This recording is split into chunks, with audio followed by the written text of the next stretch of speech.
Let's put up Psalm 100. I want us to read through this together. Let's start reading this together. Make a joyful noise to the Lord, all the earth. Serve the Lord with gladness. Come into his presence with singing. Know that the Lord, he is God. It is he who made us, and we are his. We are his people and the sheep of his pasture. Enter his gates with thanksgiving and his courts with praise. Give thanks to him. Bless his name. The Lord is good. His steadfast love endures forever. His faithfulness to all generations. Enter his gates with thanksgiving.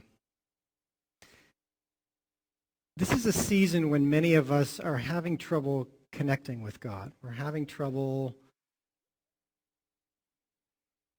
feeling God's presence. And I want to speak a bit today about Thanksgiving. Gratitude has become very popular, actually, in the scientific research. They've done a fair amount of happiness research, and one of the things that they have studied, seems it's a little loud, seems like an echo. One of the things that they've studied is the illusion that people are happier in California. When they ask people all over the United States, they ask them if they think that they would be happier if they lived in California, and everyone says yes. When they actually then figure out how happy people are, there is no difference between people in the Midwest and people in California.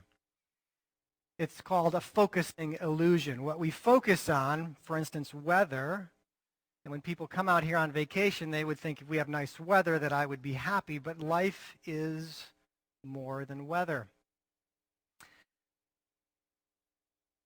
They did some research also with people who won the lottery, because we would imagine that if you won the lottery that you would be happier than other people. In fact, it's not true.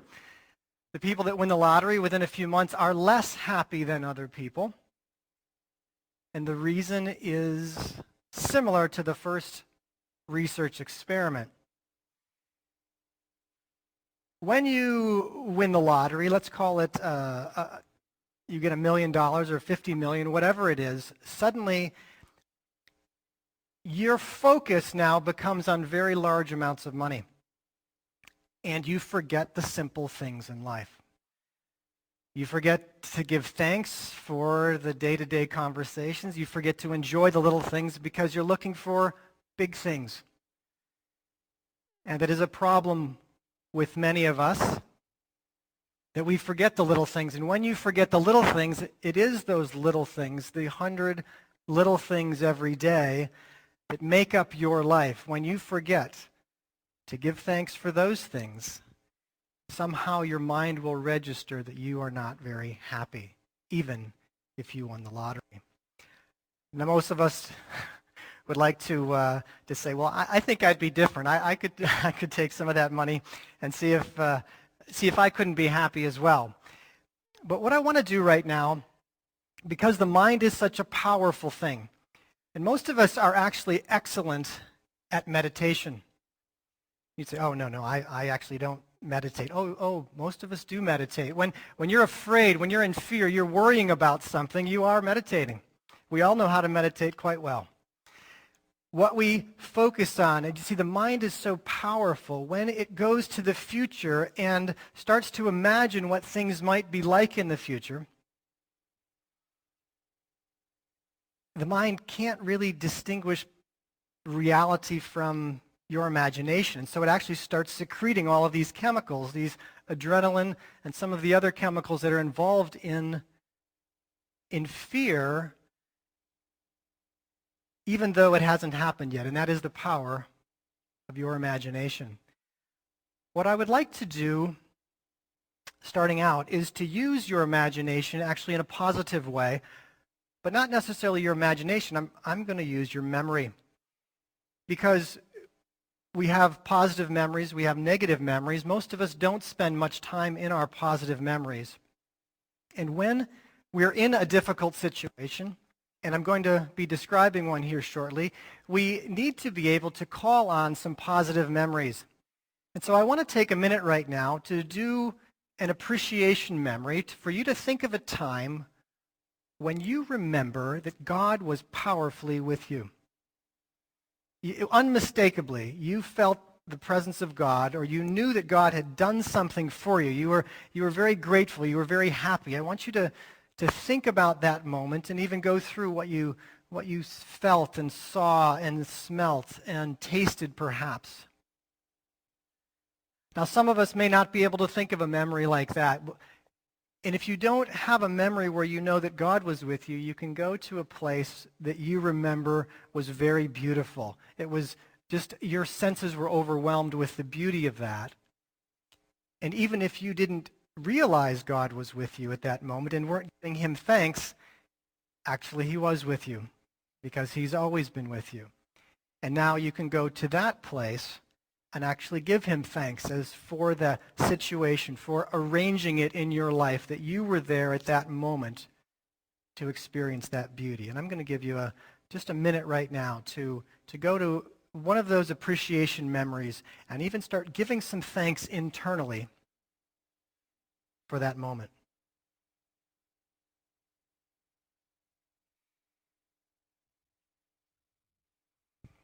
Well, I want to tell you a story now, a Thanksgiving story. Sylvia and Tom had been married a few years,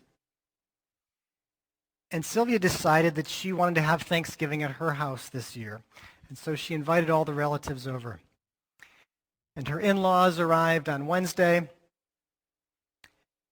and they were preparing everything. She'd spent about 3 weeks buying the scented candles and shopping and getting everything ready for this very special Thanksgiving. First time it was going to be at her house. She got just the right turkey and she had her special stuffing made. But a little argument came up about when they were going to actually eat Thanksgiving dinner. She wanted to eat at 5 o'clock. She had some friends that were going to drop by at 5. But her mother-in-law wanted to eat at 2. Well, ultimately, she thought she had settled things and said, look, we're going to eat at 5. That's just the way it is. The men are going to be fine. Well, they were set to go to church that Thanksgiving morning. So as they started out to go to church, everyone left in their cars, but the mother-in-law said that she'd forgotten something and went around the block, came back, and went back to the house and put the turkey in the oven so that it would be ready at 2.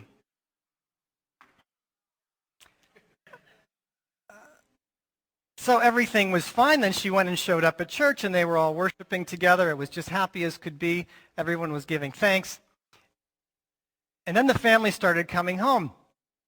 And there was this smell of turkey in the house. And Sylvia and Tom came in last, and Sylvia said, "Is that turkey I smell?" And Tom said, "Yeah, it smells great." She said, and she looked at and realized that the turkey had, 2 hours to go, and then it would be ready at 2 o'clock. And she started becoming very angry. How could she do this? And so Tom quickly went to the living room and turned on the football game. And all the men started gathering around the football game. And Sylvia went to find her mother-in-law, who was out on the patio smoking a cigarette. And she looked at her and said, "How could you? Did you put the turkey in the oven?" And she said, "Well, I forgot something. I just came back. I figured, the men wanted to eat at 2. I checked with my husband. He said he'd rather eat at 2 anyway." She said, we discussed this. And she just kind of, blew the smoke into the air. And as Sylvia left, she said something under her breath that was not kind to her mother-in-law, which her mother-in-law said, "I heard that." And she went in the house, went over to her husband, who was busily watching the football game, and said, "Aren't you going to do something about this?" With her hands on her hips. And he sort of looked at the guys and said, "Look, we can eat at 5, we can eat at 2, we've got chips, we've got salsa, we've got guacamole, we're okay either way." And he's not going to do anything about it. She storms off, runs up the stairs, slams the door, and is just seething with anger at what has happened. She's upset now that she has made her husband, when she married him, she made him get rid of all their firearms.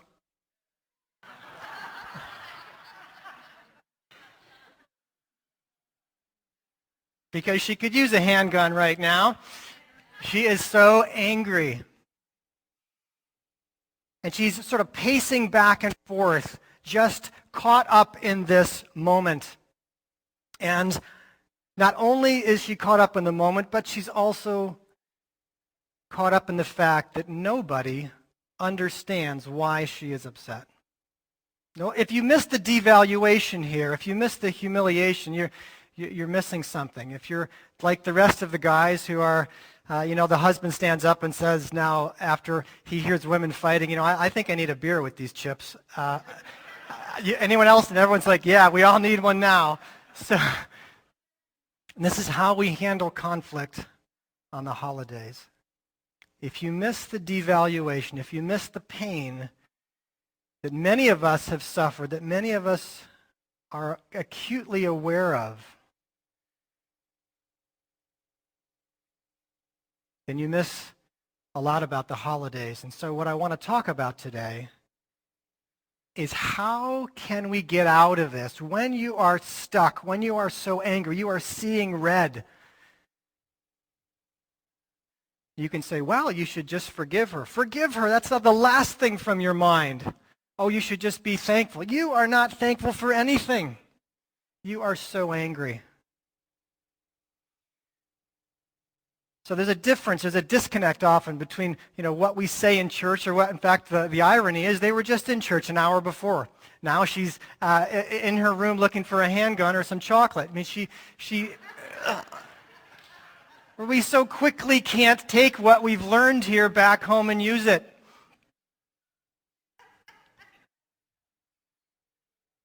So the first thing I would say is a little bit of neuroscience is just take a deep breath. We sort of an old wives' tale, but as we breathe deeply, what it does is it turns us from this fight and flight system into the pause and plan system. She right now, Sylvia, and I want you to imagine that you are there with her, or you are her. How are you going to get out of this situation? Or maybe you're going to go up and knock on the door and try to give her some advice. Because this is where we live. As you are with all of this adrenaline, your body is breathing in a shallow fashion. You are telling your mind and your brain and your body, this is a lot of danger. This is very serious. And what it does is it takes a lot of blood flow away from the frontal lobes where you actually need it. You need to make some intelligent decisions. You've already done a couple of things. You've called your mother-in-law a nasty name, and you have slammed the door, and so you're a little bit embarrassed. But you haven't done anything really serious. You haven't actually done anything that can't be reversed. But you do need your frontal lobes. You don't need just this fight and flight system, because the fight and flight system of the body just wants to get rid of the problem.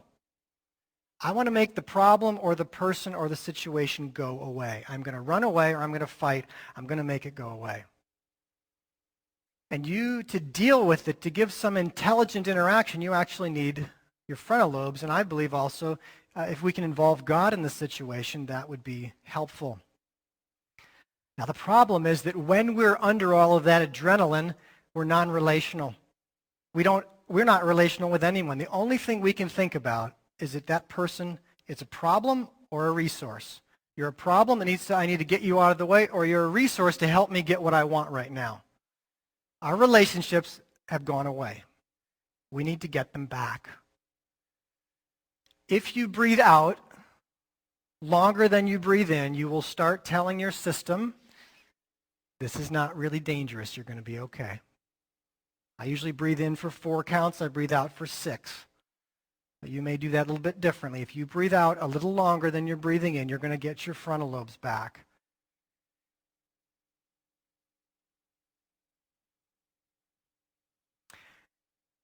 You can't feel God, though. See, now is where you could try to give some thanks for something, but you really are having trouble connecting. And now is where it would help to use that appreciation moment that we just talked about. Because you in the present do not feel anything except anger, but in the past, there was a time when God was with you, and you have just reviewed that. And you can use that now as a bridge to try to connect with God, to try to get yourself into a relational mode so that you can get some wisdom from above. I want to go to John 11 now. We read this last week. And it's an interesting, I find it a fascinating study in trying to get a connection with God. So this is Jesus and Lazarus. Now, by the time he arrives, he's been walking for at least 2 days. So he's tired. When they don't have trail mix back then, they don't have 7-Elevens, right? He's actually probably a bit tired. He's been walking. I don't know what kind of hotels or motels. Perhaps they slept in the field. I don't know. But there's a good chance he was tired. We know that his disciples did not want to go, right? Thomas says, "Oh, we'll go die with you." They're afraid to go, so he's got resistance on that end. He knows that Mary and Martha wanted him there several days earlier, so he's got resistance on that end. He's disappointing a lot of people.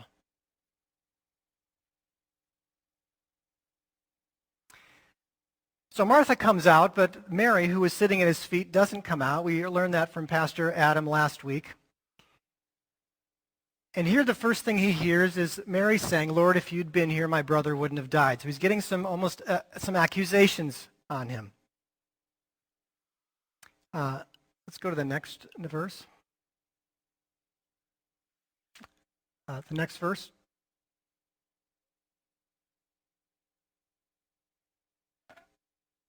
So Jesus sees her weeping, and the Jews are also weeping. It says he's deeply moved in his spirit and greatly troubled. Right? Jesus is actually, right, we've got some emotion here. Next verse. And he said, "Where have you laid him?" And they said to him, "Lord, come and see." Next verse. Now Jesus actually is weeping himself. A lot of emotion going on here. A lot of emotion. Next verse. Next verse. So as he's weeping, some of them actually are going to throw some insults at him. Could he not have who opened the eyes of the blind, also kept this man from dying? Right? He's walking to the tomb when they're actually pelting him with insults. He's weeping. Next verse. Now, Jesus deeply moved again. Again, we get this deep emotion. So this is one of the passages where we see a lot of emotion here. Next verse. So now he says to Martha to move the stone, and again he gets some resistance. There's going to be an odor. Next verse. Next verse. So they took away the stone. Jesus lifted up his eyes and said, "Father, I thank you that you have heard me." You see, this is speculation on my part, but I believe that because Jesus is weeping, people are pelting him with insults. He's disappointed everyone around him. He's having some trouble connecting to the Father, just like you or I would. He's fully human. He's weeping himself.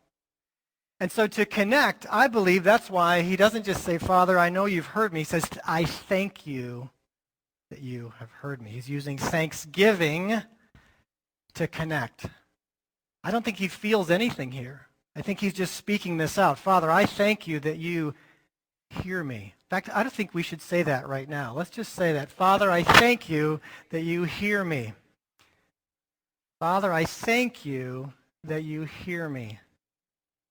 One of the things that I say regularly, especially when I'm not feeling close to God, I'll say, Father, I thank you that you are loving me right now. Father, I thank you that you are loving me right now. Let's say that together. Father, I thank you that you are loving me right now. You see, he is actively loving you right now. Sometimes we have obstacles. We block that love, but he's actively loving you right now. But oftentimes I don't feel it. I'll get fear or tears or all this deeply moving emotion, and I will not understand that love. I won't feel it, and so I have to remind myself, and just like Jesus, I believe, has to remind himself, Father, I thank you that you have heard me. Father, I thank you that you are loving me right now.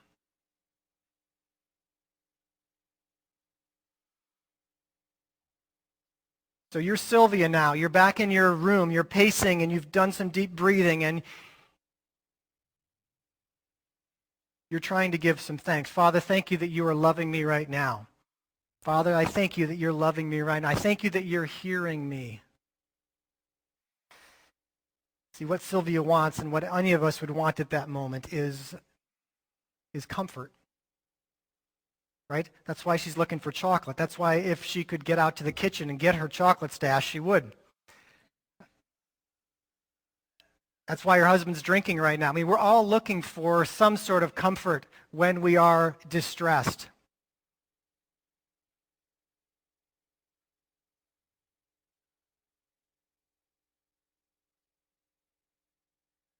But we need validation before comfort. If we get comfort before we're validated, before our pain is validated, oftentimes it doesn't work. It gets us addicted to the comfort and not the comforter. We need validation. Well, we can get it from a friend, and Sylvia would call her mother, but she left her cell phone out in the kitchen. She can't call anyone to get validation. She's going to need to get some validation from the Father. And that's why she needs to connect with the Father. Father, I thank you that you're loving me right now. See, many of us are not used to getting validation from the Father. Well, he knows what I'm thinking. You know, he is able to read your mind, but eavesdropping does not constitute a relationship. He wants to hear you say it. So how about this? Father, do you understand why I'm so upset? Do you get it? Because nobody else gets it. My husband doesn't get it. My friends don't get it. My mother-in-law certainly doesn't get it. Do you understand why I feel so upset right now? Do you see me? Do you hear me? Do you understand me?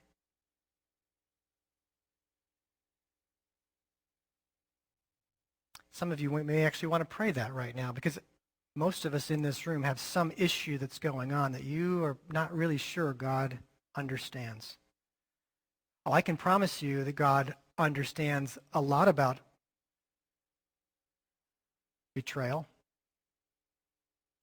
Having people sort of trick him or twist his words. When he was trying to do something good, someone usurped that goodness. Oh, Jesus knows all about betrayal and rejection. Oh, yeah. You see, many of us don't realize that the Father does not treat our weakness with condemnation. He treats it with tenderness. When you show him weakness, when you say, I'm a mess, I'm out of control, do you understand? Yeah, he'll say, I get that. That was really painful for you. You worked really hard at this, and no one seems to understand how embarrassing or humiliating it was. And she put the turkey in, but didn't even put your stuffing in with it. Yeah, I get that.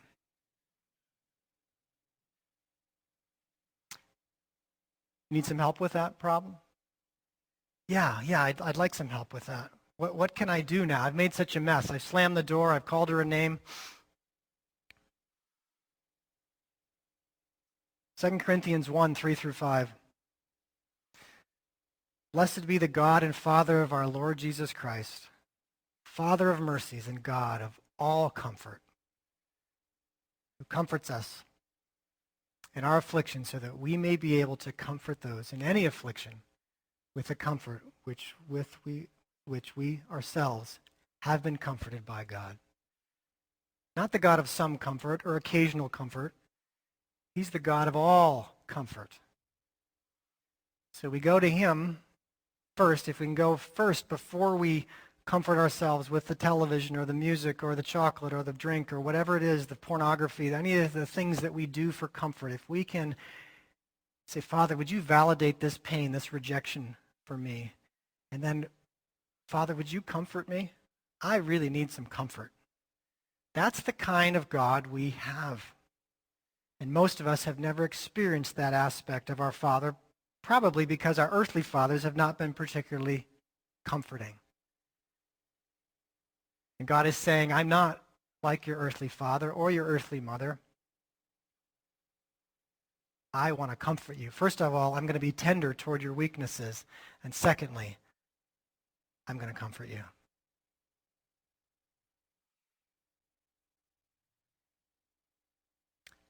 Put up James 1, 2 through 5. Interesting verse when you're facing different trials. My brethren, count it all joy when you fall into various trials, knowing that the testing of your faith produces patience. But let patience have its perfect work, that you may be perfect and complete, lacking in nothing. If any of you lacks wisdom, let him ask of God, who gives to all liberally and without reproach, and it will be given to him. There are benefits for going through messy times. We don't like them. I would not choose them. But when you're in a mess like Sylvia is, you have an incredible opportunity for growth. And if you miss that, you're actually missing a huge part of life. Most of us have grown up in families where we have learned from our parents that the goal of life is to be comfortable. I'm sorry to tell you that's not the goal of life. It is to grow. It is to grow in character. And your character you will be using through all of eternity. And you are in a situation, especially when there's a mess in your house that close to you, that you're going to be able to grow. Growth, as we see it, oftentimes we think of as just intellectual, but growth most of the time, in my experience, requires humility. It requires admitting that you were wrong. It requires swallowing your pride. And it's very, very helpful. C.S. Lewis says that humility is the path to joy. Humility is the path to joy. So if you're going to actually try to forgive her or try to move along so that you can actually come out of your room and have Thanksgiving dinner. You've got about an hour and a half left. The turkey's got that long to cook. You are going to need to try to forgive this woman. Not an easy thing to do. But one of the ways that we can do that is to develop compassion for her. Now, people don't like to develop compassion for their mother-in-law or anyone who has gray hair because you're supposed to know better. Fact of the matter is that wounded people wound people. Hurting people hurt people. If you have been offended, if you have been hurt, there's an excellent chance that the person that did that is wounded themselves, even if they're older.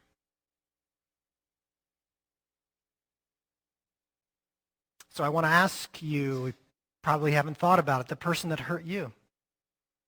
What was their childhood like? What was this mother-in-law's childhood like? Did anyone pay attention to her? She's doing something to sort of try to get some attention, a little grandstanding. Was she never validated as a child? Is there anything that you can do to develop compassion for her or for the person that hurt you? Most of us are focusing on the fact that they should have known better. But that actually, in most cases, doesn't help. In Matthew chapter 18, there's the king who forgives his servant. We'll just read a couple of verses, starting in verse 23. Therefore, the kingdom of heaven may be compared to a king who wished to settle accounts of his servants. When he began to settle, one was brought to him who owed him 10,000 talents. And since he could not pay, his master ordered him to be sold with his wife and children and all that he had, and payment be made. Now, it's interesting to note in this verse that it says, since he could not pay. I want you to notice that. Most of us that are looking for someone who has offended us to pay us back or to make it up to us, the truth of the matter is they cannot pay. They don't have it. They don't have the self-esteem it takes to apologize to you. They can't say they're sorry. They don't have it. And what happens here as the story goes on is this master actually forgives that debt, enormous as it was, and then the person who had this debt forgiven goes out and will not forgive someone who owes him a much smaller amount. And basically Jesus is saying, can you develop some compassion because of what I've done for you? And oftentimes many of us who feel a bit self-righteous, maybe attend church regularly, we don't think we have a lot of things to be forgiven for. And so it doesn't really register on our scale that we've been forgiven for a tremendous amount. And it's good to come back often to the cross. To say that maybe, I don't want that ever to become cliche in my mind, what it cost the Father to send his Son to pay for my sins and to bridge that gap. I want to give you a few moments right now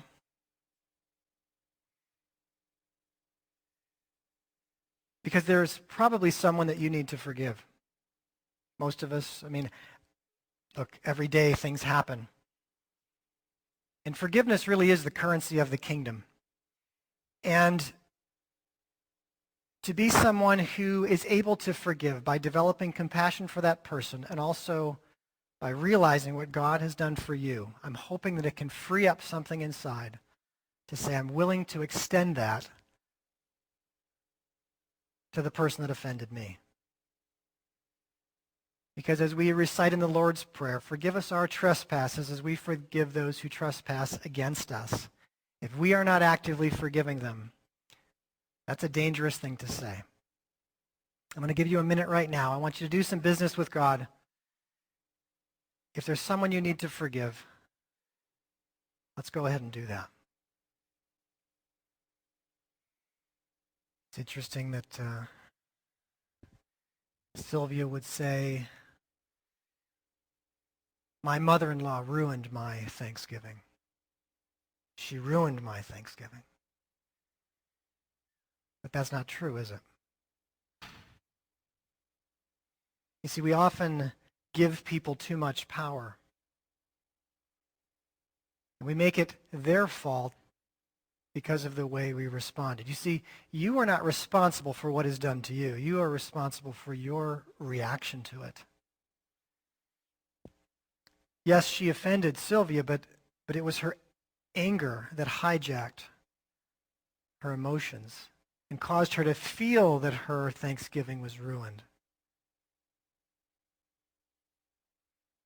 But she wanted to go downstairs, and she remembered that in Luke 18:17, it says, unless you receive the kingdom of God like a child, you can't enter it.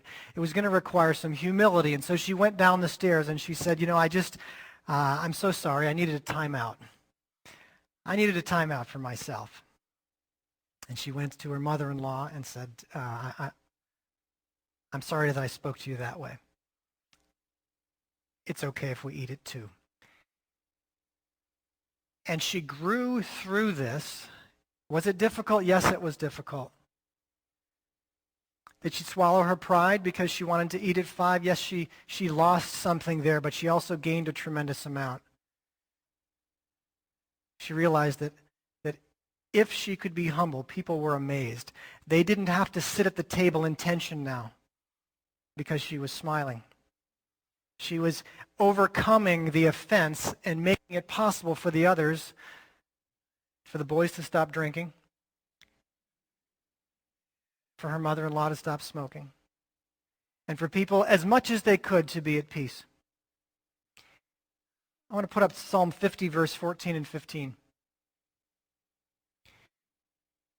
Offer to God a sacrifice of thanksgiving and perform your vows to the Most High.